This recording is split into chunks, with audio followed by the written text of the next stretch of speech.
Hello, I'm Alberto Bianchetti, Central New York Regional Director for Customer and Community Management for National Grid.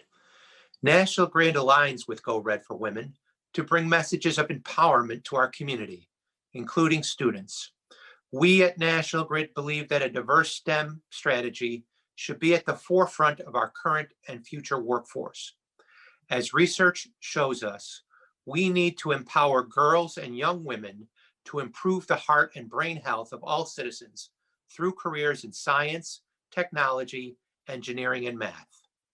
STEM education creates critical thinkers, increases science literacy, and will improve the lives of women while simultaneously stewarding tomorrow's leaders today. Let's listen to Syracuse-born Dr. Jeanette Epps, who is making history as the first African-American woman to join the International Space Station crew. She recently inspired us as the keynote speaker for the Syracuse Go Red for Women celebration, but we did not get to hear the entire conversation. Here are some never before seen inspirations from Jeanette Epps and Amini Audi, CEO and chair of the board at Stickley, Audi and Company. Jeanette, what is the most gratifying aspect of your life as an astronaut? So as an astronaut, it's so my family is always extremely gratifying, but as an astronaut, the thing that I love the most is that I never feel like I'm stagnant. I feel like I'm always learning something new. You know, having the ability to jump in a jet and the backseat of a jet with a front seat pilot, take off and go somewhere is exciting to me even now after 11 years. A lot of the work that we do and we get to learn and be a part of, I constantly feel like I'm growing. I constantly feel like there's something more for me. And I think that's the most gratifying part, especially now that we're going back to the moon. We're thinking about these new technologies. I'm learning a lot more about the moon itself, learning about Mars as well. So all of these things that we get to learn on a daily basis, to me, is the most gratifying. Your brain is a muscle. You constantly have to flex it. And so constantly learning all these new things is one of the best things for me as in being an astronaut. Now, obviously, being healthy and fit is a prerequisite for you taking flight into space. What's your daily routine like? So with respect to fitness, I am constantly thinking about what I'm eating and what I'm putting into my body and how it's going to build my immune system, my circulatory system, and just being at the peak of health before I launch. So the foods that I eat are probably the top priority.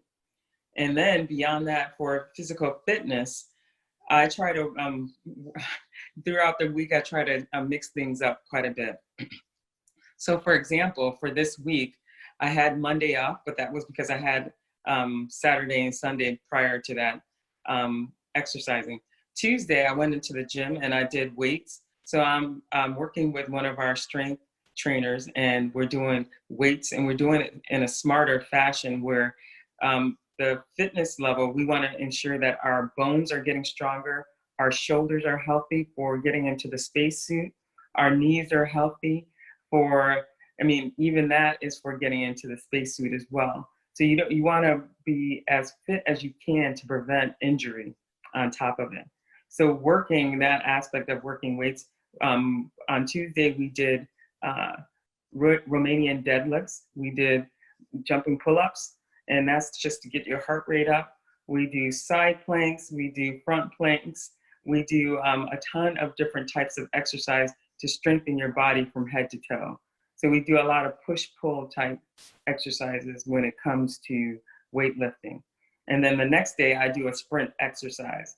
So we do 20 seconds at the highest pace that you can run. So at that pace, I can do only 20 seconds. It's about a 6-minute, 30-second mile. And so I'm running at that pace, and then you walk for 75 seconds.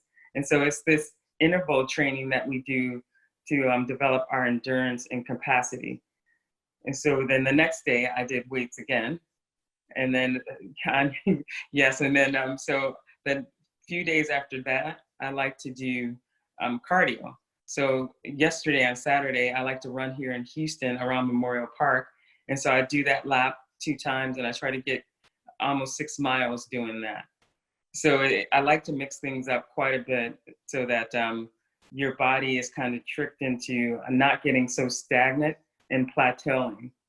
So I try to work out 5 days a week. If I can, I try to do 6 days, but definitely 5 days a week.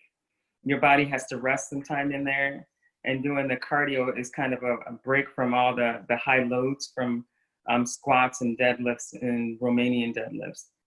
So it's a big mix up to get you healthy from head to toe. But one of the most important things is the food that you eat. Great advice. Now, Yeah. Jeanette, over 50% of today's workforce are women, yet less than 20% are in STEM.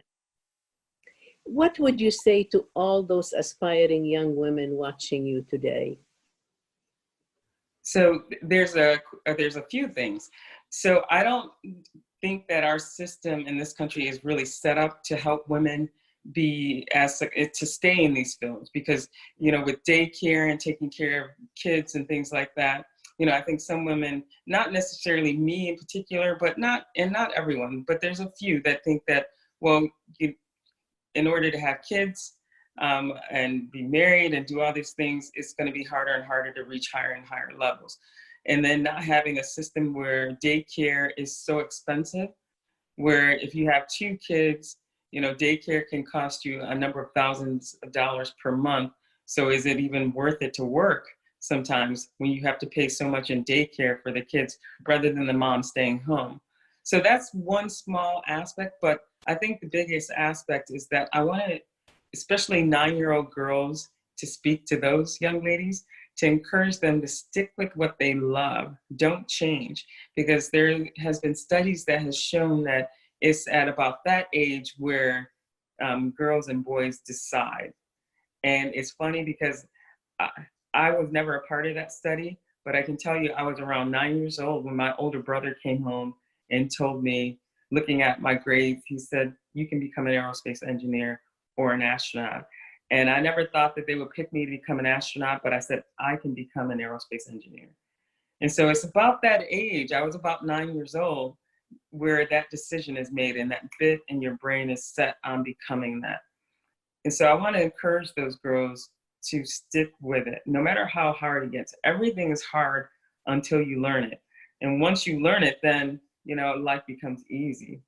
And so putting in the time and effort to learn something, just because it's not natural to you, that doesn't mean it's not for you. Putting in the effort, if you really love what you do, you're going to put the time and effort in to learn it and to take it on. And that's where I want to encourage young girls, when it gets really hard, you know, it buckling down and getting the help that you need to learn it and asking questions and getting engaged in that topic is very important. So I encourage them to move forward, even though they feel like it's really difficult and hard, learn it. And then all of that feeling goes away and you develop that confidence in that field.